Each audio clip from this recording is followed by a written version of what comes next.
जय माँ भवानी आपण आस्ट्रोशक्ति कार्यक्रम को स्वागत। शनि महाग्रह हेउछंती ग्रह जगतर बहुत बड़ क्रूर ग्रह एवं बहुत धीर गति चलुथिबा ग्रह। गोटे राशि अन्य गोटे राशि को जीवा पाई तांको 2.5 वर्ष समय लगी थाए।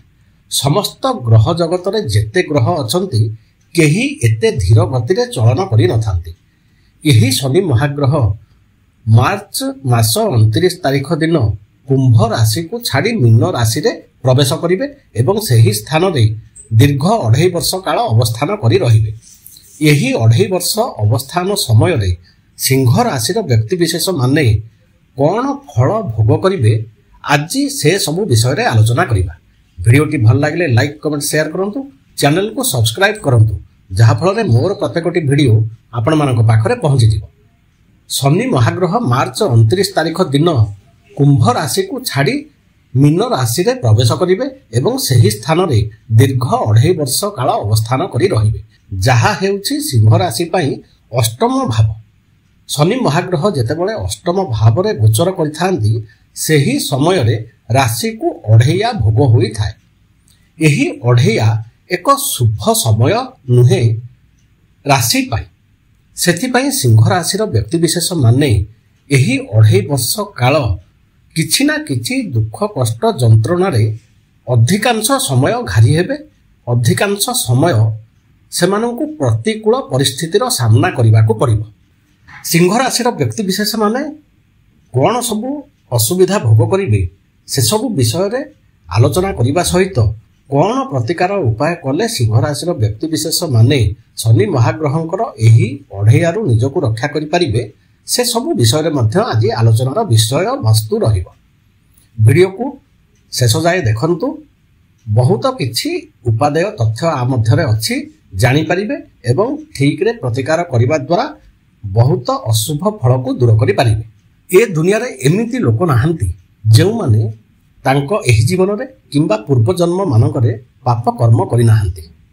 मृत्यु होई जाए किंतु पाप कर्म जदि भोग करा जाई न थाए ताहले एहा नूतन जन्म रे मध्य पीछा छाड़ी न थाए एवं एही पाप कर्मर फल को प्रदान करिथांती शनि महाग्रह तांकर अढ़ैया समय रे, तांकर 7.5 समय रे, तांकर महादशा अंतर्दशा समय रे। सेथि पई प्रत्येक व्यक्ति विशेष माने शनि महाग्रहंकर नाम को सुनिले भयभीत एवं थरहर। किंतु प्रकृत रे जदि आमे माने देखिबा ताहले शनि महाग्रह खराब नुहंती, क्रूर नुहंती। आमर कर्मर फल को आमको प्रदान करी आमको प्रायश्चित कराई आमको शुद्ध कराई थांती, जहा फल रे आमे परवर्ती समय रे बा जीवन रे शुभ फल को भोग करि थांती। अष्टम भाव रे शनि महाग्रह रहुथिबा जोगु अढ़ैया लागिबो सिंह राशि रो व्यक्ति विशेष माननकु, जहा फल रे प्रत्येकटी कार्य रे सेमाननकु असफलता अधिकांश परिमाण रे देखिबाकू मिलिबो। सुविधा सुजोग सबु पाखकू आसीबो नाही, आसिले मध्य ठीक भाव रे रूपायित होई परिबो नाही। चाकरी वृत्ति रे थिबा सिंह राशि रो व्यक्ति विशेष माने एही शनि अढ़ैया समय रे बहुत किछि शुभ फल मध्य भोग करिवे। सुविधा सुजोग सब सेमानंक पाखकू आसीबो। जे माने चाकरी वृत्ति खोजु छंती पाउ नाहंती सेमाने एही समय रे चाकरी वृत्ति प्राप्त करिवे। शनि महाग्रह केवल अशुभ फल देबे से कथा नुहे, बहुत शुभ फल मध्य मिलिबो चाकरी वृत्ति करुथिबा लोक माननकु एवं चाकरी वृत्ति खोजुथिबा लोक माननकु। सेथि पई व्यस्त हुअंतु नाही, चिंतित हुअंतु नाही, भयभीत हुअंतु नाही। व्यवसाय करुथिबा व्यक्ति विशेष माने एही समय रे प्रचुर परिमाणर धन उपार्जन करिवे एवं जेउ धन सेमाने उपार्जन करिवे सेही धन सेमानक पाखरे स्थिर होई रहिबो। धन रोजगार हेबो एवं खर्च होई जिवो ताहले धनर किछि मूल्य न थाए, से धनरे किछि मजा न थाए। धन पाखकू आसीबा सहित जदि आम पाखरे रहिला ताहले एहा आमको बहुत खुशी देई थाए एवं भविष्यत जीवन रे आमको बहुत सहाय्य करि थाए सुविधा सुजोग पाइबा पाई एवं विपद आपदरु निजर परिवार को रक्षा करिबा पाई। दाम्पत्य जीवन ठीक ठाक रहिबो, कोनोसी प्रकार असुविधा देखा जिवो नाही। स्वामी स्त्री मध्यरे संपर्क गाढ़ हेबो, दृढ़ हेबो। उत्तम समय व्यय करिवे पति पत्नी माने। विद्यार्थी मानक पई किछिटा खराब समय यही 2.5 वर्ष जाक विद्यार्थी माने जदि ठीक भाव में स्थिर चित्त होई पाठ न पढ़ती ताहले विद्या क्षेत्र में सेमानंकु बहुत असुविधार सम्मुखीन हेबाकु पड़िबो।